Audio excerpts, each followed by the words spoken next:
नमाज पढ़ते हुए अगर किसी को हंसी आ जाए, क्योंकि कभी ऐसा होता है कि दूसरे हंसाने की कोशिश करते हैं, कभी ऐसा कोई फ़ैल कोई अमल मस्जिद के अंदर हो जाता है कि जिससे लोगों को हंसी आ जाती है, और अक्सर जो है वो नौजवान तबका रमज़ान मुबारक के महीने के अंदर तरावी के अंदर बहुत ज़ोर ज़ोर से हंसते हैं और जानबूझ कर के शैतानी करते हैं। तो इस सूरत में नमाज में हंसना एक तो सबसे बड़ी गुनाह की बात यह है कि मस्जिद के अंदर फिर इसमें की गलत आदतें, और फिर नौजवान होने के बावजूद, नमाज फ़र्ज होने के बावजूद फिर इसमें के काम करते हैं। तो ऐसी सूरत में क्या नमाज होगी नहीं, ये नहीं होगी।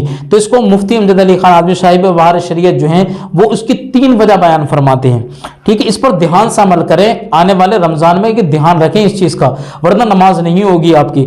तो इसकी 3 वजह हैं। सबसे पहले कोई बालिग है और उसे इतनी जोर से हंसी आई कि उसका कहकहा निकल गया, जिसे हम अपनी जबान में कहते हैं दांत फाड़ के हंसना।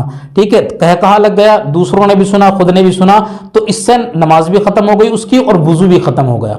ठीक है, कहकहा लगाने से वुजू टूट जाता है, ध्यान रखें। एक नमाज से दूसरे नमाज के बीच में भी ऐसे करते हैं कि असर की नमाज पढ़ी, मगरिब का इंतजार कर रहे हैं, बीच में खूब हुल्लड़बाजियां की हैं, गदर काटे हैं, तो उससे जो है वो वुजू भी टूट जाता है। तो ध्यान रखें। और दूसरा यह है कि खुद ने अपनी आवाज को सुना, दूसरों को आवाज नहीं गई, तो इससे नमाज टूटेगी, वुजू नहीं टूटेगा। और तीसरा यह है कि सिर्फ नमाज में मुस्कुराया, तो इससे वुजू भी नहीं टूटेगा और नमाज भी नहीं टूटेगी। तो ध्यान रखें इन तमाम चीजों का।